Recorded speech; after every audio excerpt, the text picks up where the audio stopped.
Hey guys, this is Jake Eagle from Bearing Bronze Limited. I'm joined by my coworker and good friend Jackie Kroger. We are the two resident nerds of Bearing Bronze Limited, and we wanted to answer a couple questions today. The first thing is, what makes a nerd? The second thing is, who is the bigger nerd between the two of us? So that's what we're here to find out today. Let's get into it. And henceforth, we shall list the canon of all nerdery that ever was or ever will be. Welcome to WatchMojo.com, and today we're counting down our picks for the top 10 signs that you're a nerd. Number 10, you hate being asked if you like The Big Bang Theory. Do you want to join us for Thai food and a Superman movie marathon? A marathon? Wow, how many Superman movies are there? You're kidding, right? The Big Bang Theory is a huge hit, but you don't want to be associated with its all-star cast of power nerds. No, we were just wondering why the guys like this stuff so much, so we... Yeah, I agree with you. I mean, like, it's Blossom's on there. Come on, you can't go wrong. Blossom's on there. No, you're not, like, unnerdy just because you like Big Bang. You're unnerdy if you don't get any of their references. That's true. Yeah, I agree, though, that, like, when people talk about nerds and like, oh, you're like the Big Bang Theory people, it's like, no, that's like such a generalization for those guys. Well, it is. I mean, but it's a typecast, you know. Mm-hmm. I like Big Bang, so I don't think it's wrong. Okay, so I identify with this one. You don't. Okay, that's good. Number 9, you have large collections of memorabilia. Yeah. That's funny. I didn't even know you. It's not girls that talk large. Like that. For me, Okay. pretty bad. I mean, like, okay, yeah, I have a room devoted. You have, yeah, I mean, but I mean, I have like multiple, like, you know, like I have Star Wars, Star Trek. There's a lot of things that, you know, it's not just like one show or one thing. So you need a room for that. So we both agree with this one. Yeah, it's true. You can't. Yeah. Number 8, you know what a D20 and THAC0 is. What do you call that crap with the Dungeons and the Dragons? Dungeons and Dragons? That's the crap. Loving Star Wars, waiting in line to see the new superhero movie, or playing a few video games are no longer things that separate nerds from average people. Dungeons and Dragons, however, that's still a place that only true nerds call home. That's me. See, I haven't played that since I was like late teens, early 20s. So clearly I'm not a nerd. I don't play Dungeons and Dragons specifically, but I play things that are similar to that. Like there's actually a Star Wars related game that's like a similar thing called Imperial Assault. I love playing that. Yeah, I have like a whole cupboard full of games and do game nights. So I mean, I'll take that. But I have Dungeons and Dragons is a commitment. Mm-hmm. And you don't have the time. No, that's like every weekend for like months. So I would say for me, like partial yes. For you, partial yes too? Yeah, I would say a partial yes. Shouldn't there be a board or some pieces or something to Jenga? No, this is a role-playing game. It takes place entirely in our collective imagination. Number 7, you're oddly formal in your online communications. Whether or not you have an email signature that involves Latin, Klingon, or Dothraki, you still may show other signs of online nerdery. 27 lawyers in the room. Anybody know post hoc, ergo, propter hoc? Josh? Being overly polite in emails, especially emails to your friends, and using words like gentleman or milady is a dead giveaway. Terms like good sir or kind sir may also be in your repertoire. Right in the middle of things, I guess you called her milady? You may even proceed an epic YouTube comment rant with such words, perhaps to mask your nerd rage or even to lend some humor to your meltdown. So you get nothing. You lose. Good day, sir. Think of this one. I was like, right up until through this whole thing, I was like, no, that is not me at all. Not me at all. And then, like, this is my, like, you know, on Teams, when I'm telling somebody off, this is my go-to. I said, good day, sir. So I lose. We'll give you the partial yes. Number 6, you think a fedora is a cool fashion accessory. You lost today, kid. But it doesn't mean you have to like it.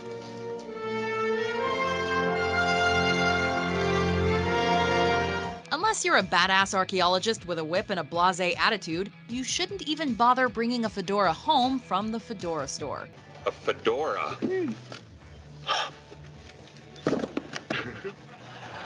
I'm Indiana Jones.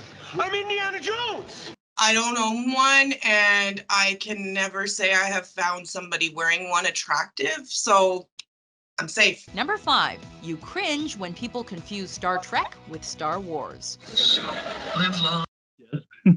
That's just, how? No, it's just wrong. It's like, and my favorite is when you try to explain, like, no, that's not, and they're like, oh, but it's basically the same. No. No. No, they're not Like- basically the same. Star Wars is like a fantasy, right? Like Star Trek is like a political drama. Yeah, it's not even attempting to be the same. Yeah. Crazy. So yeah, people like this, I don't know, give their head a shake. It's crazy. Yeah. Well, and also, do you not realize what you're missing out on, really? Like there's so much great story and lore and everything, and all the modern stories are based on these types of things. Exactly. Everything's kind of a spin-off from it. Have you seen the thing where it's like Harry Potter is basically just Star Wars? No. I have to say See, that. Harry Potter was like, I mean, obviously I read it, but Mhm. I don't want to age myself. I wasn't a young adult when Harry Potter came out. Mhm. So I just wasn't as into it as far as like the lore and the timeline and stuff. I mean, for me, that would be more like Wheel of Time. I mean, I was the person that, you got the paperback, but then you also got the hardcover because the hardcover had the bigger, better maps in it. Yeah. You can tell where they are. Like, Yes. in the Elven Forest or Yeah, there's no elves in Wheel of Time. I'll forgive you on that one. sorry, that's not my forte. I think that there's probably an age gap there. But yeah, so Harry Potter was something that I like read to my kid, but it wasn't something that I didn't, it was outside of my age range to. Yeah, care about it. Yeah. Fair. You enjoy debates about trivial and fictional things. The first season, when you watch it the second time, is better than the third season. And the fourth season, when you watch it the fifth time, is equal to... Ask yourself, good sirs and fairest of maidens, is it really crucial to understand the importance of Trek, Wars, B5, BSG, or Firefly in the larger scheme of things? We've done the Yes, impossible. I That mean, makes come us on. mighty. Of course it is. Because It's your show, right? Firefly is definitely, that's my number one favorite of all time. But I mean, also, like, it does matter if Han shot first. Like that, Oh, yeah. that does, it's crucial to his character. It matters. It's just like when Wheel of Time came out, Amazon screwed that up. Perrin, no wife. Did not have a wife. You changed the character fundamentally when you put that out for no reason. Fair. So those things matter because they change the character and the story. The whole background story, the whole everything, right? Like everything the character is.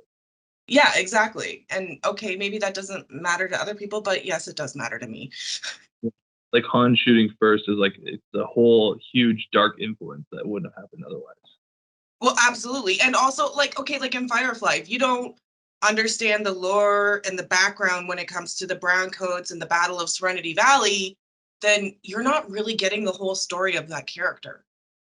And there's some really cool characters in that show. So you didn't watch that, and that was homework for this. Sorry. I need to watch it. And Serenity, right? It's a very good show. It's very well done. So I guess we're both a yes to this one so far. Yeah, for sure. No. Okay, Tyrion Lannister, why don't you just cast a spell and get us the waffle iron back? Oh, okay. I don't even have time to tell you how wrong you are. Actually, it's gonna bug me if I don't. Number 3, you wear t-shirts that make deep references. If you get T-Fury emails and you actually get the references on everything they have in stock, you may be a nerd. Yeah, I might have more than 2 or 3. I could do a whole week easily. Number 2, you quote lines in fake languages. What's the Elvish word for friend?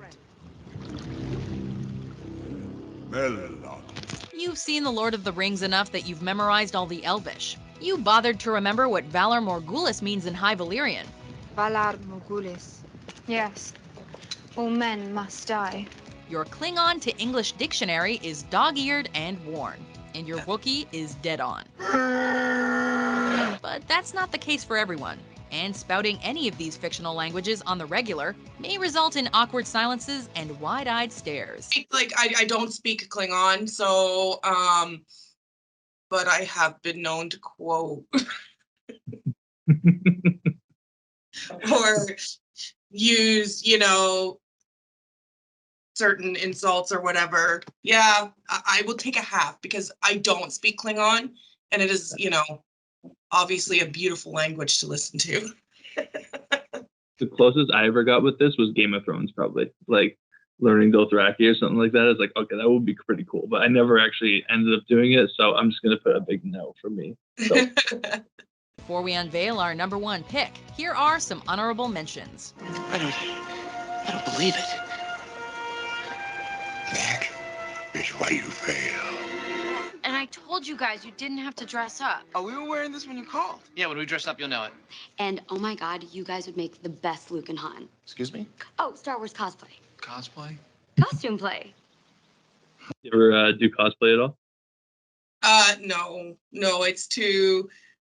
No, I've helped people with their cosplay, but I haven't done it myself because it's too much of a time commitment to do it right. And I feel like that's something like if you're gonna do it, you have to do it right. Did you ever watch Dragon Ball Z? No. That wasn't your age, right? Yeah, you're aging me again, Jake. This is the only thing I've ever cosplayed as, was a Dragon Ball Z character, because it's like. Hold on. I have it right Oh, you got more? Oh my gosh. I mean, it's too easy. It's too easy. You're right. I'm just gonna wear this for this. Yeah, no, I mean I've done like Halloween costume stuff, but like that's not like cosplays. Like it's another level, and it's you're getting into special effects makeup, and Number 1, you're super into extended universes and lore. Many Bothans died to bring us this information. Sometimes fictional universes can be overwhelming, especially if you're waist deep in that world's expanded lore. Welcome to level 7.